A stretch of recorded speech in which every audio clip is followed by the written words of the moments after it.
Marcy चामल भनेर आलोचना गरे, विरोध गरे, त्यसैलाई उहाँले एउटा ब्रान्ड बनाए। अरु के ब्रान्ड भन्नुभयो कि मैले अहिले पनि मलाई कसैले हटाउन सक्छ भने हटाओस्, तर सजिलो छैन। सजिलो छैन। हटाउन सक्छ भने हटाओस्, खुसी साथ हट्छु। नेपाली जनताले दुःख पाए कि पाउन् जेसुकै होस्, अर्काका लागि कम्फर्टेबल सरकार होइन। नेपाली जनतालाई कम्फर्टेबल सरकार चाहियो। नेपाली जनतालाई सजिलो हुने सरकार चाहियो। कसैले हटाउन सक्छ भने हटाओस्। 1.5 वर्ष 2 वर्षपछि त चुनाव आइसक्छ। 2 तिहाईका साथ फेरि सिंहदरबारमा फर्किन्छु। म केही पनि बोल्दिनँ। मेरो काम त प्रधानमन्त्रीको हिसाबमा अदालतले गरेको फैसला मान्ने हो, त्यसलाई कार्यान्वयन गर्ने हो। 23 गते अधिवेशन बोलाएको छु। 23 गते अधिवेशन बस्छ। माफिया व्हिस्की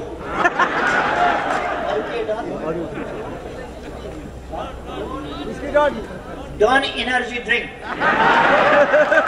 जे गाली गरेका छन् ती सबै ब्रान्ड भनेर। अथवा एउटा हिम्मत भएको मान्छे हो दुर्गा परसाई भन्ने कुरा र कसैले अनुचित आलोचना गर्यो, टिप्पणी गर्यो भने त्यस आलोचना र टिप्पणीबाट हच्किएर आफ्ना राम्रा कामहरूमा दच्किने र पछाडि हट्ने स्वभाव नभएको, अगाडि बढ्ने हिम्मत भएको र दृष्टिकोण भएको व्यक्ति हो भन्ने कुरा स्पष्ट भएको छ। म तपाईलाई बधाई भन्न चाहन्छु। बीएनसी टिचिङ हस्पिटल बनाउने काम अगाडि बढिसकेको कुरा खुदै दुर्गा प्रसाईजीलाई थाहा छ। यो काम अगाडि बढिसक्यो। अब यो मेडिकल, यो कलेज, यो अस्पताल मात्रै होइन, यो शिक्षण अस्पताल गरौँ। केही समयभित्रै शिक्षण अस्पतालको रूपमा यो अगाडि बढ्छ भन्ने कुरा हामीले प्रक्रिया अगाडि बढाइसकेका छौँ। यसको सम्बन्धन काठमाडौँ युनिभर्सिटीले दिँदैछ। युगान्तकारी काम गर्दैछौँ। एउटा नयाँ युगको थालनी गर्दैछौँ। तसर्थ अस्ति मैले त्यो जब soil scanning, soil digital soil test, त्यसको उद्घाटन गरे, त्यस बेला मैले भने फेरि एउटा पुरानो जमाना, पुरानो युगको अन्त्य गरेर हामीले नयाँ युगको सुरुवात गरेका छौँ। तपाईहरूलाई लाग्ला प्रधानमन्त्री त ढुक्कैले भाषण गरिरहेका छन्, अदालतले त प्रतिनिधि सभा बिउतायो भने के भयो, के बिग्रियो र ठिकै छ। तर अब प्रतिनिधि सभा कसरी अगाडि जान्छ, देशको राजनीति कसरी अगाडि जान्छ, अदालतको फैसलाको मूल्याङ्कन परिणामले गर्नेछ। म केही पनि बोल्दिनँ। मेरो काम त प्रधानमन्त्रीको हिसाबमा अदालतले गरेको फैसला मान्ने हो, त्यसलाई कार्यान्वयन गर्ने हो। 23 गते अधिवेशन बोलाएको छु। 23 गते अधिवेशन बस्छ। राम्ररी अधिवेशन चलाएर अगाडि बढाउने मेरो प्रयास हुन्छ। मेरो नकारात्मक भूमिका कहिले पनि हुँदैन, सकारात्मक भूमिका हुन्छ। अब कति भन्छन् म मुद्दा लड्न गएको पनि छैन, म मुद्दा हाल्न गएको पनि छैन, यो पाउँ त्यो पाउँ भनेर। म राजनीति गर्ने मान्छे। म माग्न जाँदा, दरखास्त हाल्न जाँदा, निवेदन हाल्न जाँदा तपाईहरु कहाँ आउँछु? नेपाली जनताका बीचमा जान्छु, दाजुभाइ दिदीबहिनीका बीचमा जान्छु कि म माथि अन्याय भयो, तपाईहरुले न्याय दिनुस् भनेर। तपाईहरुले न्याय दिनुभएको छ। अस्तिका दिन बोल्दाखेरि मैले भने अहिले पनि मलाई कसैले हटाउन सक्छ भने हटाओस्, तर सजिलो छैन। सजिलो छैन। हटाउन सक्छ भने हटाओस्, खुसी साथ हट्छु। तर आउँदो चुनावमा अहिले नै भन्न चाहन्छु, कसैले हटाउन सक्छ भने हटाओस्। 1.5 वर्ष 2 वर्षपछि त चुनाव आइसक्छ। 2 तिहाईका साथ फेरि सिंहदरबारमा फर्किन्छु। त्यो कुरा नेपाली जनतासँग म आग्रह गर्न चाहन्छु। किनभने यो देश बनाउनु पर्छ, यो देशलाई बिगार्न दिनु हुँदैन, यो देशलाई अलमलमा पर्न दिनु हुँदैन। हामीले जुन बाटो बनाएका छौँ त्यो बाटो अलमल्ने दिनु हुँदैन, बिग्रिन दिनु हुँदैन, रोकिन दिनु हुँदैन, त्यहाँ तगारो लाउन दिनु हुँदैन। त्यस्ता तगाराहरू पन्छाएर अगाडि बढ्ने सामर्थ्य, त्यो चेतना हामी नेपाली जनताले राख्नुपर्छ र हाम्रा छिमेकीहरूसँग हामीले हाम्रो राष्ट्रिय हित, हाम्रो भूगोल, हाम्रो नक्सा, हाम्रो जमिन, हाम्रो स्वाधीनता, हाम्रो स्वाभिमान, हाम्रो राष्ट्रिय सम्प्रभुता र हाम्रा हितहरूलाई सुरक्षित राखेर हाम्रा छिमेकीहरूसँग मैत्रीपूर्ण सम्बन्ध बनाउने। नेपाली जनताले दुःख पाए कि पाउन् जेसुकै होस्, अर्काका लागि कम्फर्टेबल सरकार होइन। नेपाली जनतालाई कम्फर्टेबल सरकार चाहियो, नेपाली जनतालाई सजिलो हुने सरकार चाहियो, नेपाली जनताका लागि काम गर्ने सरकार चाहियो, नेपाली जनताका लागि आवास दिने सरकार चाहियो, बाटो दिने सरकार चाहियो, खाने पानी दिने सरकार चाहियो, विद्यालय दिने सरकार चाहियो, बाल बालिकालाई पाठ्य पुस्तक दिने सरकार चाहियो, गरिबका बाल बालिका छन् भने पढाइ दिने सरकार चाहियो। नेपाली जनतालाई कम्फर्टेबल सरकार चाहियो। त्यसकारण हामी नेपाल र नेपालीका लागि काम गर्छौं। पहिलो सबैसँग मित्रता राख्छौं, सबैसँग सहयोग पनि लिन्छौं, सबैसँग सहकार्य पनि गर्छौं। तर हाम्रो गन्तव्य समृद्ध नेपाल हो, सुखी नेपाली हो। अरूलाई खुसी पार्ने कुरो हाम्रो होइन, सुखी नेपाली बनाउने कुरा हाम्रो अभियान त्यो। त्यसै कारण सिद्धिएका उद्योगहरू फेरि जगाउँदैछौँ हामी। बाँझा रहेका खेतहरू, बारीहरू फेरि हामी हराभरा बनाउन लाग्दैछौँ। हाम्रो आधुनिकीकरण तर्फको, कृषिको आधुनिकीकरण तर्फको, पर्यटन क्षेत्रको उत्थान तर्फको हाम्रो यात्राको अर्थ पनि यही हो। पर्यटन व्यवसाय लगायतका सेवाका क्षेत्रहरू लगायतका सबै कुराहरूलाई हामी अगाडि बढाउन चाहन्छौँ। यातायात व्यवसायीहरूले सिन्डिकेट त समाप्त पार्नु पर्थ्यो, हामीले पार्यौं। तर त्यति बेला उहाँहरूको सम्पत्ति त्यो समितिबाट उसमा कम्पनीमा स्थानान्तरण गर्नुपर्ने त्यो भइरहेको छैन। त्यसलाई हामी कानुनी उल्झन रहेछ, त्यो कानुनी उल्झनलाई पनि समाप्त पारेर व्यवसायीहरूलाई कम्फर्टेबल बनाउनेछ। नेपाली जनताका लागि कम्फर्टेबल, त्यो कम्फर्टेबल बनाउने काम हामी गर्दैछौँ। त्यसकारण म तपाईहरुलाई आग्रह गर्न चाहन्छु, चिन्ता गर्ने होइन, आफ्नो कर्तव्यप्रति निष्ठाका साथ अगाडि बढ्ने, एकताबद्ध भएर अगाडि बढ्ने, राष्ट्रव्यापी ढंगले हामी जागरणका साथ अगाडि बढ्ने राष्ट्र निर्माणको काममा। कसैले यसलाई बिथोल्न खोज्छ, भड्काउन खोज्छ, बिगार्न खोज्छ भने त्यसलाई रक्षा गर्दै अगाडि बढ्ने र हाम्रो देशलाई आधुनिक विकसित देश बनाइछु। त्यस अभियानमा बीएनसी हस्पिटलले जस्तो क्यान्सरको शाखा हामीले आज बीएनसी क्यान्सर हस्पिटलको उद्घाटन गरेका छौं। अत्यन्तै भव्य छ। भवनको मात्रै होइन, त्यसको अन्तर्य, त्यसको अन्तर्वस्तुमा भव्यता छ, त्यसको अन्तर्वस्तुमा आधुनिकता छ, त्यसको अन्तर्वस्तुमा विकासको उचाइ छोएको छ। यो सबै यस्तै हिसाबले हामी अगाडि बढ्दै जान्छौँ। सरकार र निजी क्षेत्र सहकार्यका साथ अगाडि बढ्छ। त्यसै कारण मैले भनेको दुर्गा प्रसादजी, तपाईको बीएनसी मेडिकल के टिचिङ हस्पिटल लेखा छ नि, त्यो लेखिया मात्रै थियो, अब त्यहाँ पढाइ पनि हुन्छ। सरकार प्राइभेट सेक्टरलाई त्यसरी मद्दत गर्छ, सहयोग गर्छ। मैले चण्डी ढकालजीलाई भनिराखेको छु, मोमेन्टो गार्मेन्ट चलाउनुहोस्, सरकारले के सहयोग गर्नुपर्छ गर्छ। रोजगारीका अवसर सिर्जना गर्नुहोस्, मोमेन्टो चलाउनुहोस्, मोमेन्टो जस्ता अरू खोल्नुहोस्। अरू उद्यमी व्यवसायी साथीहरूलाई म भन्न चाहन्छु, विभिन्न उद्योगहरू खोल्नुहोस्, सञ्चालन गर्नुहोस्, रोजगारीका अवसर सिर्जना गर्नुहोस्, उत्पादनमुखी कामहरू गर्नुहोस्। सरकारले बैंकले लोन पनि दिन्छ, सरकारले सहयोग पनि गर्छ। कानुन कहीँ बाधा पर्यो भने हामी कानुन पनि संशोधन गर्छौँ। जनताको, नेपाली जनताको कम्फर्टेबल हुनु, कम्फर्टेबल फर नेपाली पिपल। त्यसकारण प्राइभेट सेक्टर समेत हामी सहकार्य गरेर अगाडि बढ्छौँ। म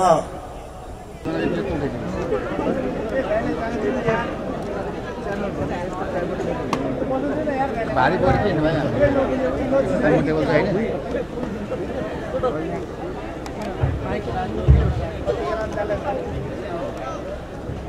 ला झन् पछाडि लगेर राखिदिइराख्यो मेरो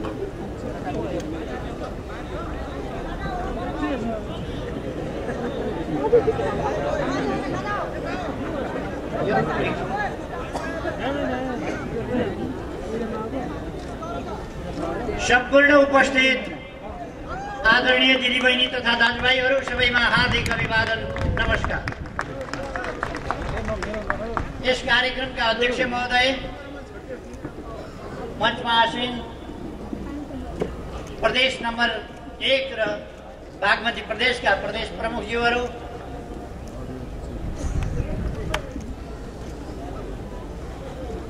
संविधान सभाका माननीय अध्यक्षज्यू, माननीय मन्त्रीज्यूहरू, हाम्रा सुप्रसिद्ध सुपरिचित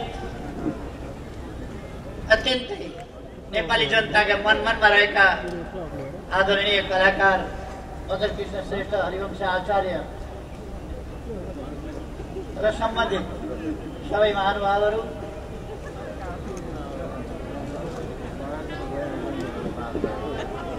अरू तमाम विशिष्ट अतिथिहरू, विभिन्न पार्टीका प्रतिनिधिहरू, संघ संस्थाका प्रतिनिधिहरू, मेडिकल कलेजका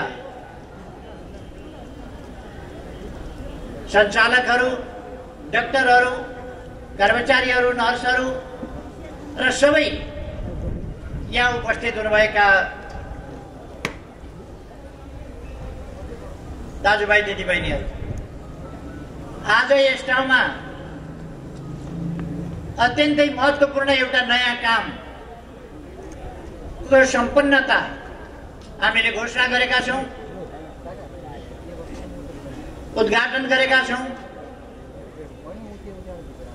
र यो ठाउँ, यो नगर, यो जिल्ला, यो प्रदेश र यो देश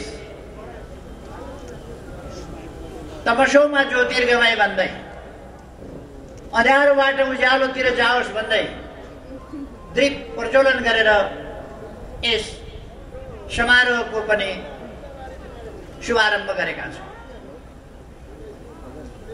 अत्याधुनिक क्यान्सर अस्पताल जो दुनियाकै क्यान्सर अस्पतालहरूमध्ये अत्याधुनिक चिकित्सा उपकरणहरू,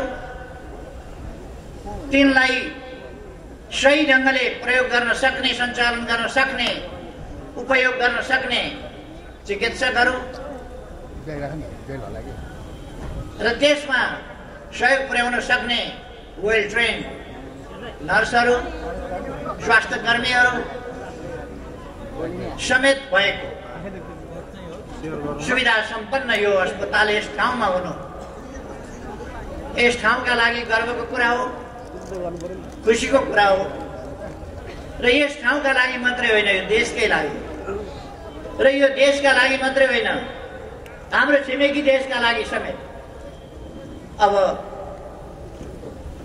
विश्व स्तरको सुविधा सम्पन्न क्यान्सर अस्पताल यस ठाउँमा भएको छ र यहाँ छिमेकका निकटका हाम्रा मित्र राष्ट्रका दाजुभाइ दिदीबहिनीहरूले पनि अन्यत्र जानु पर्दैन, यही उपचारमा आउन सक्नुहुन्छ।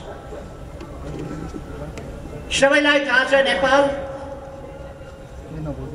औषधोपचारको सम्बन्धमा, मेडिकल ट्रिटमेन्टको सम्बन्धमा, स्वास्थ्य परीक्षण वा उपचारको सम्बन्धमा संसारको सबभन्दा सस्तो उपचार पाउने, परीक्षण र उपचार पाउने देश हो नेपाल। अरू विदेशबाट पनि आउन सक्नुहुन्छ, त्यसकारण प्लेन फेयर समेत जोडे पनि यहाँ आएर उपचार गर्नु धेरै सस्तो पर्नेछ अरू देशका मानिसहरूलाई। त्यसकारण यो एउटा खुसीको कुरा हो। यस काममा अगुवाई गर्ने साथीहरू दुर्गा प्रसाई, मैडम गिरिजी लगायत अघि भर्खरै हामीले पुरस्कृत गरेका कार्यकारी प्रमुखज्यू लगायत सबैलाई र यहाँका चिकित्सक, नर्स समेत सबैलाई म हार्दिक धन्यवाद भन्न चाहन्छु, बधाई भन्न चाहन्छु यस सफलताका लागि। शुभकामना भन्न चाहन्छु तपाईहरुको यो उत्साह कमजोर नहोस्, अझ अगाडि बढेर जाओस्। धेरै धेरै शुभकामना, तपाईहरुलाई सफलता मिल्दै जाओस् आगामी दिनहरुमा। धेरै धेरै शुभकामना। भन्नेहरूले भन्दै गर्छन्, आलोचना गर्नेहरूले गर्दै गर्छन्। दुर्गा प्रसाईजीको एउटा विशेषता छ, मार्सी चामल भनेर आलोचना गरे, विरोध गरे, त्यसैलाई उहाँले एउटा ब्रान्ड बनाए। अरू के ब्रान्ड भन्नुभयो कि मैले गाली गरेका छन्, तर माफिया व्हिस्की,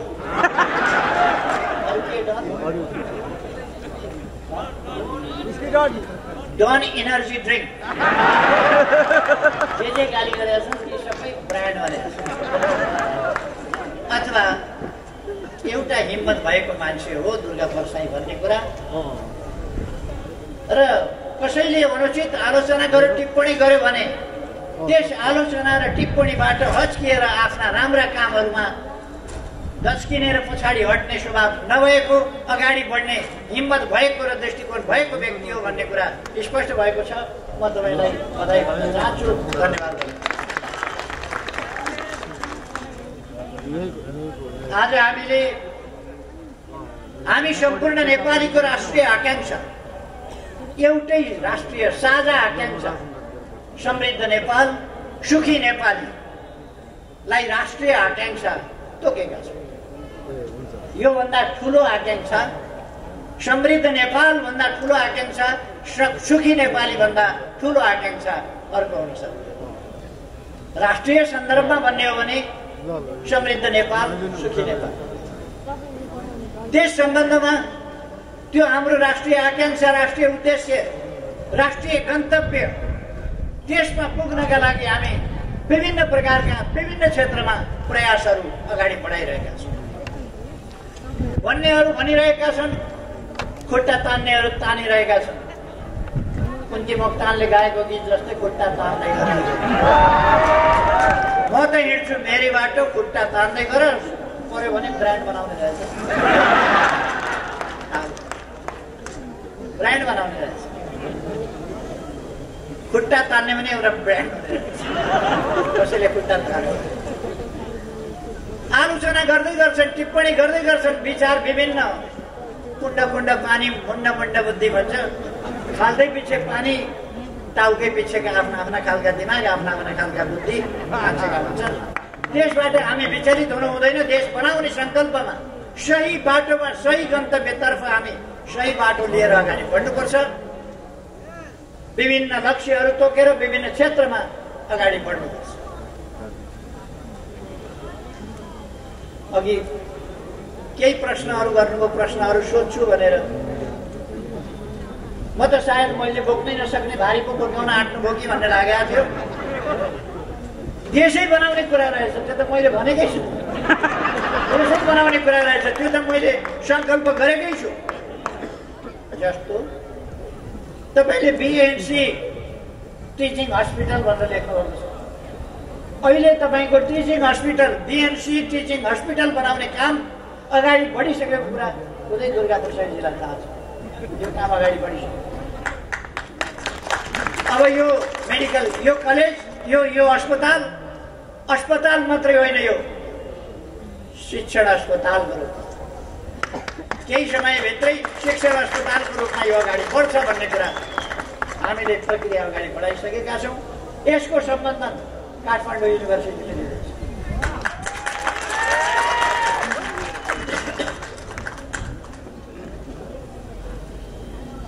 त्यसकारण तपाईको एउटा प्रश्नको जवाब भयो। यो एउटा प्रश्नसँगै धेरैवटा प्रश्नको जवाब भइसकेको छ। यो एउटा प्रश्नसँगै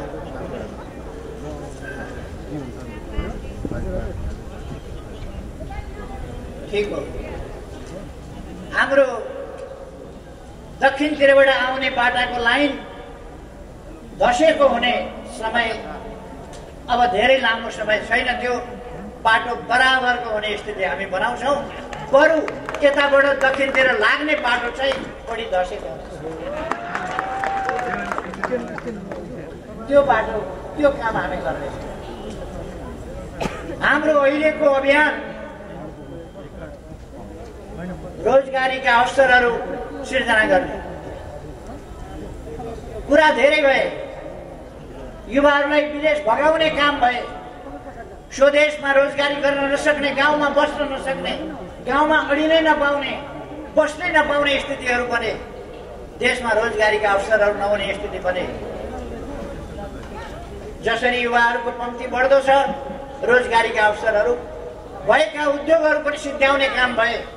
त्यस ठाउँमा अहिले हामी 7वटा प्रदेशमा 10 गतेदेखि अस्तिका दिन 16 गतेसम्ममा 7वटा प्रदेशमा हामीले कुनै प्रदेशमा 2% दरले ठुला ठुला औद्योगिक क्षेत्रहरू घोषणा गर्यौं।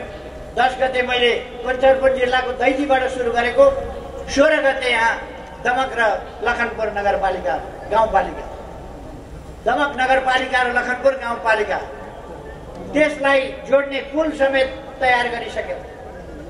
पुलको पनि उद्घाटन गर्यौं। सँगसँगै नेपालको सबभन्दा ठुलो औद्योगिक क्षेत्र 2100 बिघामा फैलिएको औद्योगिक क्षेत्रको पनि हामीले शिलान्यास गर्यौं। अस्ति 16 गते मात्रै, अस्तिको दिन। हामी विकासको काममा कसरी अगाडि बढेका छौं? अस्तिको दिनको मात्रै म घटना विवरण सुनाउँछु। अस्तिका दिन 5वटा लामा लामा सडक पुलहरू मैले निर्माण गरिसकेर उद्घाटन गरेँ। यही झापा जिल्लाको, त्यो पनि एउटा मात्रै क्षेत्रमा। अरू क्षेत्रका त उद्घाटन गर्ने भएको छ। एउटा मात्रै क्षेत्रमा 5वटा पुल निर्माण भइसकेर उद्घाटन गरेँ र 31वटा सडक पुल शिलान्यास गरेँ अस्तिको दिन मात्रै। हिजो पोखरामा मैले रङ्गशालाको स्थिति हेरेर छिटै नै रङ्गशालालाई अगाडि बढाउनका लागि निर्देशन पनि दिएँ र त्यहाँ अब धनुवाणको क्षेत्र, पौडीको क्षेत्र, आर्चरी स्विमिङ पुल यिनीहरू निर्माण गर्ने सन्दर्भमा निर्देशनहरू दिए।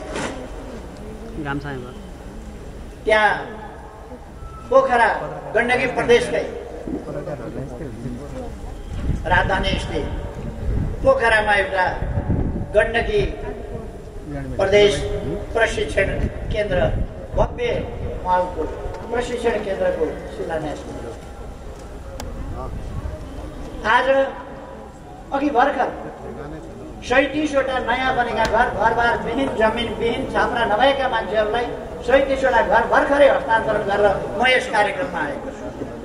37वटा घर यसै पिच रोड बनाएको घिच रोड हुने, पिच रोडलाई अब घिच रोड हुन दिँदैनौँ। हामी पिच रोडलाई पिच रोड नै बनाएर छोड्छौँ र त्यो नभत्किने गरी बनाउँछौँ। नभत्किने भनेर सधैँ नभत्किने त हुँदैन, तर 20-30 वर्षपछि त बेग्लै कुरा। म नै बुढो भइसकेँ हेर्दा हेर्दै अब फरक त परिहाल्छ। म त बुढो भइसकेको छैन, मेरो बुवा चाहिँ अलिक बुढो हुन्छ। फेर कहिल्यै केही नहुने त केही पनि हुँदैन। यी बिल्डिङहरू पनि पछि पुराना हुन्छन्, फेरि अर्का बिल्डिङ बनाउनुपर्छ, तर पछिको कुरा। अहिले हामी राम्रा पक्की स्थायी खालका संरचनाहरू निर्माण गर्छौँ। हाम्रो देश भर्खरै भूकम्पबाट पीडित भएर पीडा भोगेर आएको छ। त्यसकारण अबका हाम्रा संरचनाहरू हामी भूकम्प प्रतिरोधक स्तरमा बनाउँछौँ। त्यो काम हामीले गरिरहेका छौँ। भूकम्पबाट भएका क्षतिहरूको पुनर्निर्माण 2 लाख जनतालाई हामीले केही पनि नभएका, घर नभएका, केही पनि नभएका, जमिन पनि नभएका,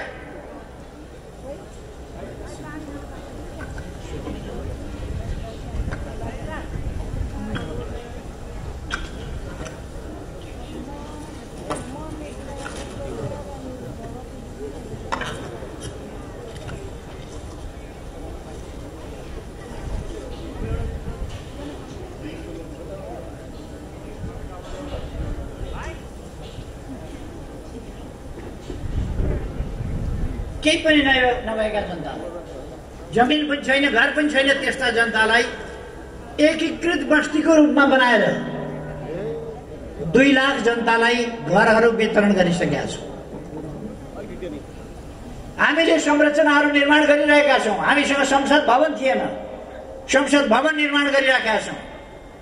प्रधानमन्त्री बस्ने घर कुन जमानामा बनेको, त्यही पनि घोडाको तबला जस्तो थियो, त्यही पनि भुइँचालोले चर्काएर,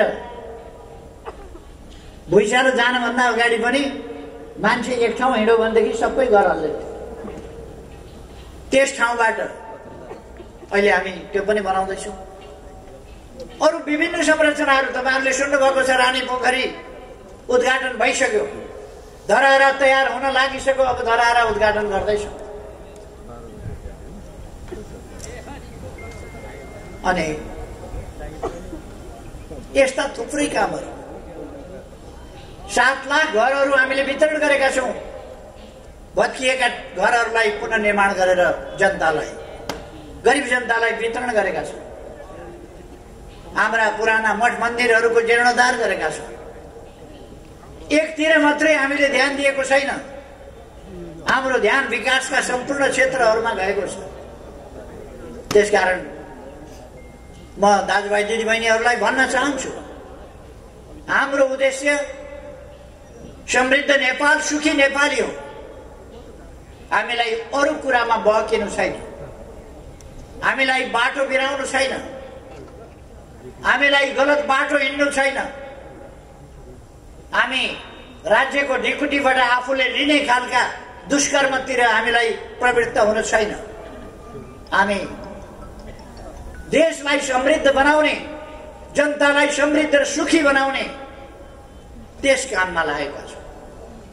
यी 2टा शब्दावलीहरूभित्र, यी लघुवाक्यहरूभित्र, समृद्ध नेपाल, सुखी नेपालीका 4वटा शब्दहरूभित्र राष्ट्र निर्माणको एउटा विशाल दर्शन लुकेको छ। आज बिहान काठमाडौँमा मैले वन उपभोक्ता महासंघको परिषदको बैठकको उद्घाटन गरिरहेका थिएँ। त्यहाँ मैले वातावरणको सम्बन्धमा, वनको सम्बन्धमा, वनको सुरक्षाको सम्बन्धमा, त्यसको विस्तारको सम्बन्धमा, त्यसको सदुपयोगको सम्बन्धमा, त्यसको महत्त्वको सम्बन्धमा त्यहाँनिर बोलिरहेका थिए। त्यस सम्बन्धमा हाम्रो ध्यान छ। हाम्रो देशले 45% वन क्षेत्रको योगदान गरेको छ। दुनियाँका सबै देशले त्यस्तो गर्न सक्दैनन्, कसैले गर्न पाउँदैनन्, अवसरै छैन। किनभने त्यस्तो वन क्षेत्र उब्जाउने प्रकृति नै उनीहरूसँग छैन। कतिसँग प्रकृति भए पनि त्यस्तो गर्ने उनीहरू कहाँ सम्भावना छैन। तर हामीले 17% हिमाल, 45% वन गरेर 62% वातावरणका लागि, वातावरण परिवर्तनलाई रोक्नका लागि, कार्बन उत्सर्जनलाई न्यूनीकरण गर्नका लागि र